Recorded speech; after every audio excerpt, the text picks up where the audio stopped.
ગાંધીનગરની ઇન્ફોસિટી સ્કૂલ અને Infocity junior science college ખાતે ધોરણ 10 અને ધોરણ 12 સાયન્સના વિદ્યાર્થીઓ માટે શિલ્ડ વિતરણ અને એવોર્ડ સમારોહનું ખાસ આયોજન કરવામાં આવ્યું. કાર્યક્રમમાં ગુજરાતી માધ્યમ તેમજ અંગ્રેજી માધ્યમના તેજસ્વી વિદ્યાર્થીઓને સન્માનિત કરવામાં આવ્યા. ધોરણ 12 વિજ્ઞાન પ્રવાહની બોર્ડ પરીક્ષામાં શાળાના કુલ 98 વિદ્યાર્થીઓમાંથી એક વિદ્યાર્થીએ A1 ગ્રેડ મેળવ્યો હતો, જ્યારે 16 વિદ્યાર્થીઓએ A2 ગ્રેડ પ્રાપ્ત કર્યો હતો.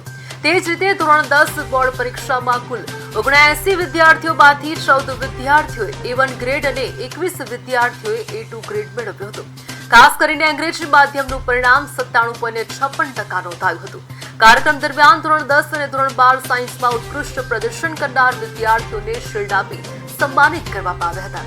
આ પ્રસંગે વિદ્યાર્થીઓના વાલીઓને પણ ખાસ આમંત્રિત કરવામાં આવ્યા હતા. શાળા સંચાલકો અને શિક્ષકોએ તેજસ્વી વિદ્યાર્થીઓને તેમના ઉજ્જવળ ભવિષ્ય માટે શુભેચ્છાઓ પાઠવીને પ્રોત્સાહિત કર્યા હતા.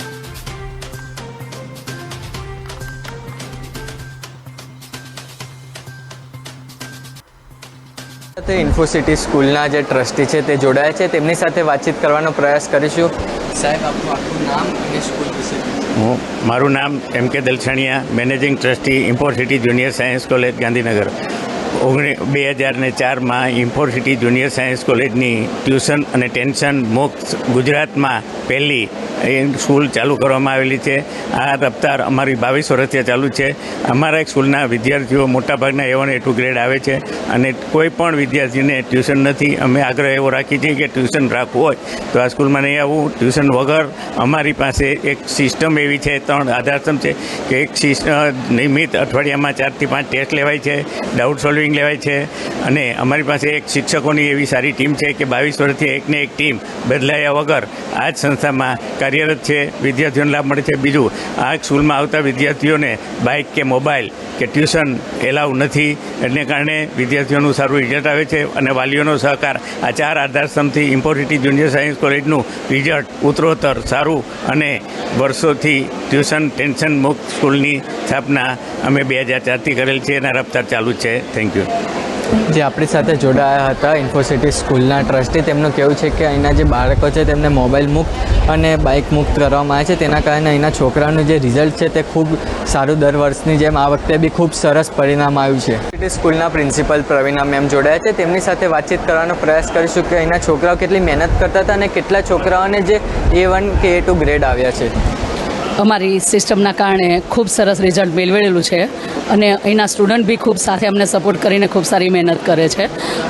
12 સાયન્સની જો વાત કરું તો A1 ગ્રેડમાં એક છે અને ઋષિ નામ છે એ સ્ટુડન્ટનું 99.87% છે એના, અને ગુજકેટમાં બી 118.75 છે અને JEE ક્વોલિફાઈડ પણ છે સ્ટુડન્ટ, અને A2 ગ્રેડના બાકી 16 સ્ટુડન્ટ છે. ઓવરઓલ રિઝલ્ટ ખૂબ સરસ છે. અને સાથે જો વાત કરું 10thની તો 10thમાં બી ટોટલ 79 સ્ટુડન્ટ છે. 79 સ્ટુડન્ટમાંથી A1માં 14 સ્ટુડન્ટ છે, 14, અને A2 ગ્રેડમાં છે 21 સ્ટુડન્ટ છે. એટલે ઓવરઓલ 50% અરાઉન્ડ છે અમારું A1 A2નું રિઝલ્ટ આવે છે. એટલે સાથે સ્કૂલની ખૂબ સરસ મહેનત છે, સારો એવો ક્વોલિફાઈડ સ્ટાફ છે અને સ્ટુડન્ટની બી સાથે મહેનત છે. અને અમારી સંસ્થામાં સતત વીકલી ટેસ્ટ, મેગા ટેસ્ટ, સતત ટેસ્ટ અને ડાઉટ સોલ્વિંગના લેક્ચર હોય છે. એને કારણે બાળકોનું ખૂબ સરસ રિઝલ્ટ આવે છે. સાથે બાળકોની સપોર્ટ છે, વાલીઓનો પણ સપોર્ટ છે અને મેનેજિંગ સ્ટાફનો બી ખૂબ સરસ અમારી સાથે સપોર્ટ છે. મેનેજિંગ ટ્રસ્ટી સર સતત હંમેશા અમારી સાથે જોડાયેલા રહે છે.